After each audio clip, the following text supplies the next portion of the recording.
Et voilà l'acte qui concrétise un accord de collaboration entre l'UNESTIM d'Abomey et l'Ordre national des architectes et urbanistes du Bénin, ONOB en abrégé. Un geste qui vient corroborer un long processus d'échange et de dialogue entre ces institutions plusieurs années durant. Il y a une histoire entre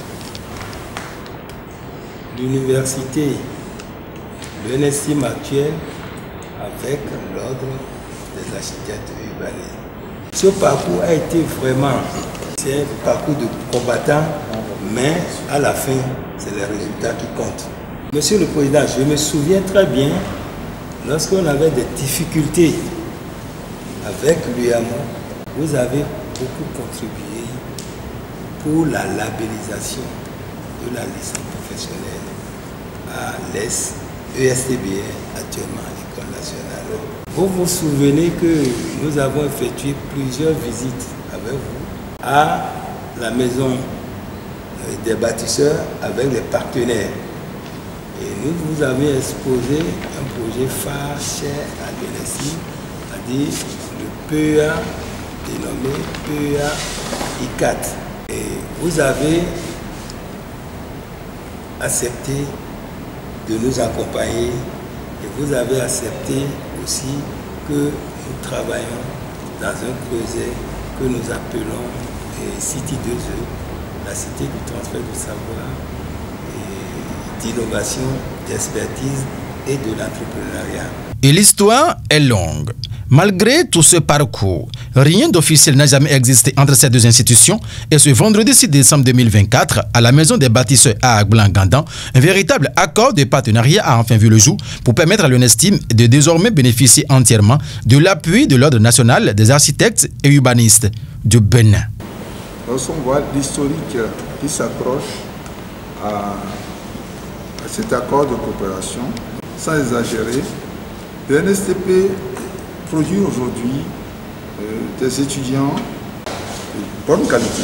Ces étudiants, lorsqu'ils sortent avec le niveau licence, ils n'ont rien mais envier aux autres écoles de la sous-région. Et on s'en réjouit. Cette séance de signature de l'accord est à point nommé, dans la mesure où, par le passé, il y a un long chemin qui a été parcouru. Un long chemin, comme je le dis. Je crois que c'est un très grand plaisir pour nous d'accueillir de vous accueillir chez nous et d'avoir cette séance. Et qui va nous permettre, comme vous l'avez dit, de reprendre les contacts avec le HAMO. Cet accord de partenariat qui vient d'être formalisé entre l'ONOB et l'UNESTIM se veut résolument un véritable outil de soulagement. En réalité, le partenariat existait, mais à vue. Et maintenant, on vient formaliser.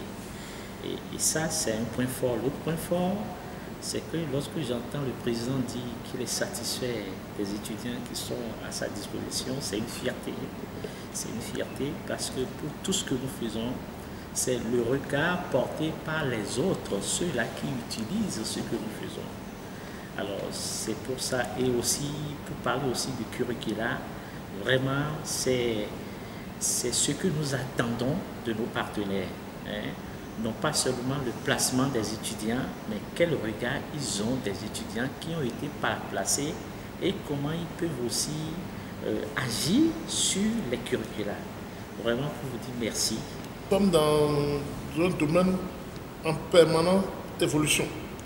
Les technologies évoluent et cela impose de nous une adaptation permanente. Et c'est dans ce sens que ce partenariat me paraît davantage plus utile parce que les architectes ou urbanistes formés il y a 10 ans on ne peut plus donner la même formation aujourd'hui. Donc, nous solliciterons tout le temps, et chaque fois, l'ordre pour cette mise à jour des besoins du marché de l'emploi. Sans l'ordre, il faut le reconnaître, la formation en architecture à l'École nationale supérieure des travaux publics n'a pas de sens. Il n'y a pas autre structure en réalité pour consommer nos apprenants. Il n'y a pas autre structure pour les accueillir en stage. Donc on est obligé, qu'on le veuille ou non, de rester soudé, collé avec l'ordre des architectes et urbanistes du Bénin. Donc, on va vous tenir encore longtemps. Rappelons que cet accord de collaboration permettra à l'Ordre national des architectes et urbanistes du Bénin et l'UNESTIM d'étudier la faisabilité d'une nette amélioration des curricula de formation de manière à ce que les résultats n'aient rien à envier à ceux des plus grandes écoles.